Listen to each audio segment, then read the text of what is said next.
श्रीमद् भागवत गीता अध्याय 2।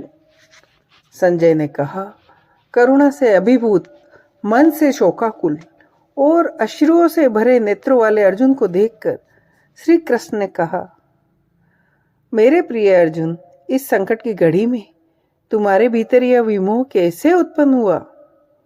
यह सम्मानीय लोगों के अनुकूल नहीं है। इससे उच्च लोकों की प्राप्ति नहीं होती, अपितु अभ्यस प्राप्त होता है। हे पार्थ, हृदय की दुर्बलता का त्याग करो और युद्ध के लिए तैयार हो जाओ। अर्जुन ने कहा, हे मधुसूदन, हे शत्रुओं के दमन करता, मैं युद्ध भूमि में कैसे भीष्म और द्रोणाचार्य जैसे महापुरुषों पर बाण चला सकता हूँ जो मेरे लिए पूजनीय है?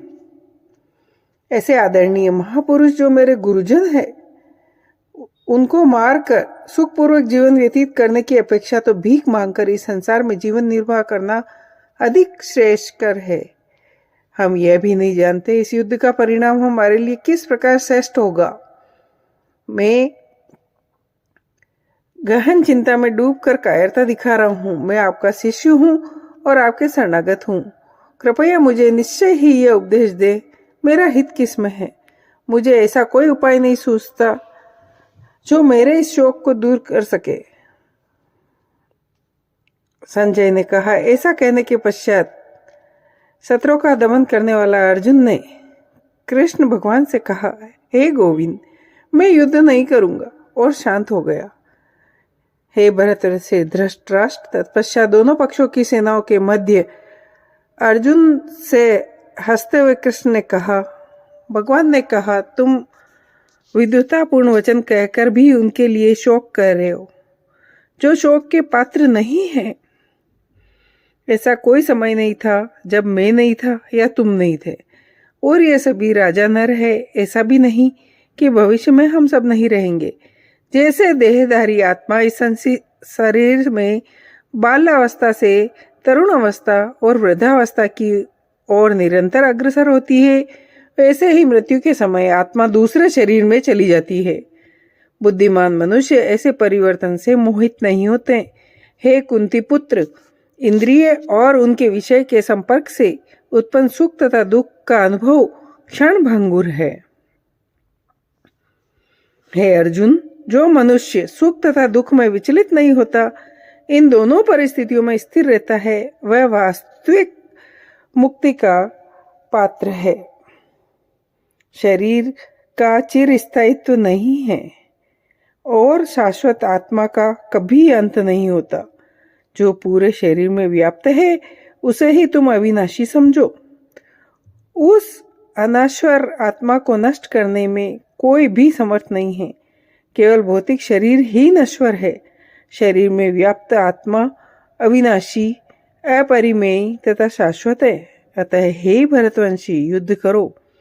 वह जो यह सोचता है कि आत्मा को मारा जा सकता है या आत्मा मर सकती है, दोनों ही अज्ञानी हैं।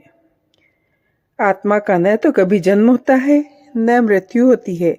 हे पार्थ, वह जो यह जानता है कि आत्मा अविनाशी, अजन्मा और अपरिवर्तनीय है, वह किसी को कैसे मार सकता है? जिस प्रकार से मनुष्य अपने फटे पुराने वस्त्रों को त्याग कर नए वस्त्र धारण करता है, उसी प्रकार मृत्यु होने पर आत्मा पुराने तथा जीर्ण शरीर को त्याग कर नया शरीर धारण करती है। किसी भी शस्त्र द्वारा आत्मा के टुकड़े नहीं किए जा सकते। आत्मा अखंडित है और अज्वलनशील है। इस आत्मा को अदृश्य, अचिंतनीय कहा गया है।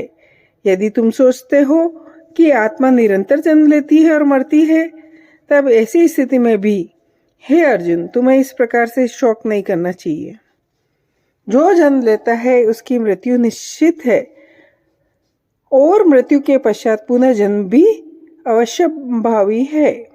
हे भरतवंशी, समस्त जीव जन्म से पूर्व अव्यक्त रहते हैं, जन्म होने पर व्यक्त हो जाते हैं और मृत्यु होने पर पुनः अव्यक्त हो जाते हैं। कुछ लोग आत्मा को एक आश्चर्य के रूप में देखते हैं। हे अर्जुन, शरीर में निवास करने वाली आत्मा अविनाशी है। इसके अलावा एक योद्धा के रूप में अपने कर्तव्यों पर विचार करते हुए तुम्हें उसका त्याग नहीं करना चाहिए। वास्तव में योद्धा के लिए धर्म की रक्षा हेतु युद्ध करने के अतिरिक्त कोई विकल्प नहीं होता। हे पार्थ, वे क्षत्रिय भाग्यशाली होते हैं जिन्हें बिना इच्छा किए धर्म की रक्षा हेतु युद्ध के अवसर प्राप्त होते हैं। यदि फिर भी तुम इस धर्म युद्ध का सामना नहीं करना चाहते, तब तुम्हें निश्चित रूप से अपने सामाजिक कर्तव्यों की उपेक्षा करने का पाप लगेगा। लोग तुम्हें कायर और भगोड़े कहेंगे। जिन महान योद्धाओं ने तुम्हारे नाम और यश की सराहना की है, वे सब सोचेंगे कि तुम भय के कारण युद्ध भूमि से भाग गए हो। तुम्हारे शत्रु तुम्हारी निंदा करेंगे। हे कुंती पुत्र, यदि तुम युद्ध करते हो तो या तो तुम मारे जाओगे और स्वर्गलोक प्राप्त करोगे, या विजयी होने पर पृथ्वी के साम्राज्य का सुख भोगोगे। कर्तव्यों के पालन हेतु युद्ध करो। अब तक मैंने तुम्हें सांख्य योग या आत्मा की प्रकृति के संबंध में ज्ञान से अवगत कराया। अब मैं बुद्धि योग या ज्ञान योग प्रकट कर रहा हूं। हे पार्थ, सुनो। इस स्थिति में कर्म करने से किसी प्रकार की हानि या प्रतिकूल परिणाम तो प्राप्त नहीं होते, अपितु इस प्रकार से किया गया अल्प प्रयास भी बड़े भय से हमारी रक्षा करता है। हे कुरुवंशी, जो इस मार्ग का अनुसरण करते हैं उसकी बुद्धि निश्चयात्मक होती है। अल्पज्ञ मनुष्य वेदों के अलंकारित शब्दों में अत्यधिक आसक्त रहते हैं। ऐसे मनुष्यों को सांसारिक सुखों में मन की गहन आसक्ति तथा बुद्धि सांसारिक वस्तुओं में मोहित रहती है। वेदों में प्रकृति के 3 गुणों का वर्णन मिलता है। हे अर्जुन, प्रकृति के इन गुणों से ऊपर उठकर विशुद्ध आध्यात्मिक चेतना में स्थित हो जाओ। जैसे एक छोटे जलकूप का समस्त कार्य सभी प्रकार से विशाल जलाशय द्वारा तत्काल पूर्ण हो जाते हैं, उसी प्रकार परम सत्य को जानने वाले वेदों के सभी प्रयोजन को पूर्ण करते हैं। तुम्हें अपने निश्चित कर्मों का पालन करने का अधिकार है। हे अर्जुन, सफलता और असफलता की आसक्ति को त्याग कर तुम दृढ़ता से अपने कर्तव्य का पालन करो।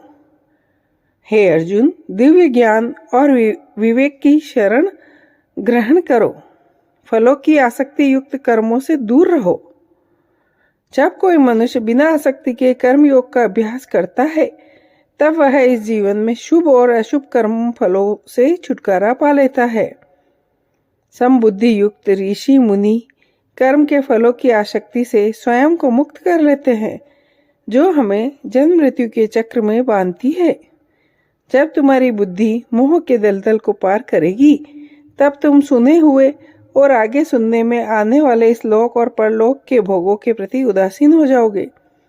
जब तुम्हारी बुद्धि का वेदों के अलंकारमयी भागों के प्रति आकर्षण समाप्त हो जाएगा और वह दिव्य चेतना में स्थिर हो जाए, तब तुम पूर्ण योग की उच्च अवस्था को प्राप्त करोगे। अर्जुन ने कहा, हे केशव, दिव्य चेतना में लीन मनुष्य के क्या लक्षण हैं?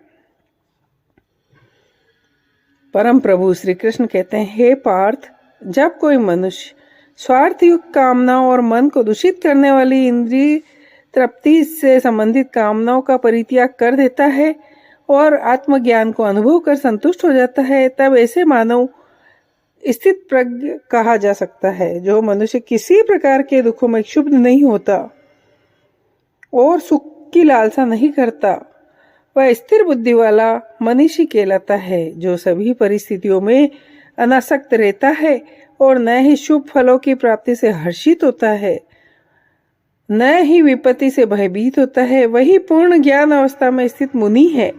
जो मनुष्य अपनी इंद्रियों को उसके विषय भोगों से खींच लेने के लिए उसी प्रकार से योग्य होता है, जैसे एक कछुआ अपने अंगों को संकुचित करके उन्हें कवच के भीतर कर लेता है। यद्यपि देवधारी जीव इंद्रियों के विषय को अपने को कितना दूर रखे, लेकिन उन विषयों को भोगने की लालसा बनी रहती है। फिर भी जो लोग भगवान को जान लेते हैं, उनकी लालसाएं समाप्त हो जाती है। हे कुंती पुत्र, इंद्रियां इतनी प्रबल और अशांत होती है कि वे विवेकशील और आत्मनियंत्रण का अभ्यास करने वाले मनुष्य के मन को भी वश में कर लेती है। वे जो अपनी इंद्रियों को वश में कर लेते हैं, अपने मन को मुझ में स्थिर कर देते हैं, वे दिव्य ज्ञान में स्थित होते हैं। इंद्रियों के विषय का चिंतन करते हुए मनुष्य उसमें आसक्त हो जाता है। क्रोध निर्णय लेने की क्षमता को क्षीण करता है, जिसके कारण श्रीमति भ्रम हो जाती है। जब श्रीमति भ्रमित हो जाती है तब बुद्धि का नाश हो जाता है। लेकिन जो मन को वश में रखता है वह भगवान की कृपा को प्राप्त करता है। भगवान की दिव्य कृपा से शांति प्राप्त होती है, जिससे सभी दुखों का अंत हो जाता है। लेकिन असंयमी व्यक्ति का अपने मन और इंद्रियों पर नियंत्रण नहीं होता। जिस प्रकार प्रचंड वायु अपने तीव्र वेग से जल पर तैरती हुई नाव को दूर तक ले जाती है, उसी प्रकार से अनियंत्रित इंद्रियों में से कोई एक, जिसमें मन अधिक लिप्त रहता है, बुद्धि का विनाश कर देता है। इसलिए हे महाबाहु, जो मनुष्य इंद्रियों के विषय भोगों से विरक्त रहता है वह दृढ़ता से प्रज्ञा के युक्त हो जाता है। जिसे सब लोग दिन समझते हैं वह आत्मसंयमी के लिए अज्ञानता की रात्रि है। जिस प्रकार से समुद्र उसमें निरंतर मिलने वाली नदियों के जल के प्रवाह से विक्षुब्ध नहीं होता, जिस मनुष्य ने अपनी सभी भौतिक इच्छाओं का परित्याग कर दिया हो और इंद्रिय तृप्ति की लालसा के भाव और अहंकार से रहित हो गया, वह पूर्ण शांति को प्राप्त करता है। हे पार्थ, इस अवस्था में रहने वाले प्रबुद्ध आत्मा जब ब्रह्म ज्ञान प्राप्त कर लेती है वह फिर कभी भ्रमित नहीं होती। मृत्यु के समय ये सिद्ध पुरुष जन्म और मृत्यु के बंधन से मुक्त हो जाता है और भगवान के परम धाम में प्रवेश करता है। जय हो।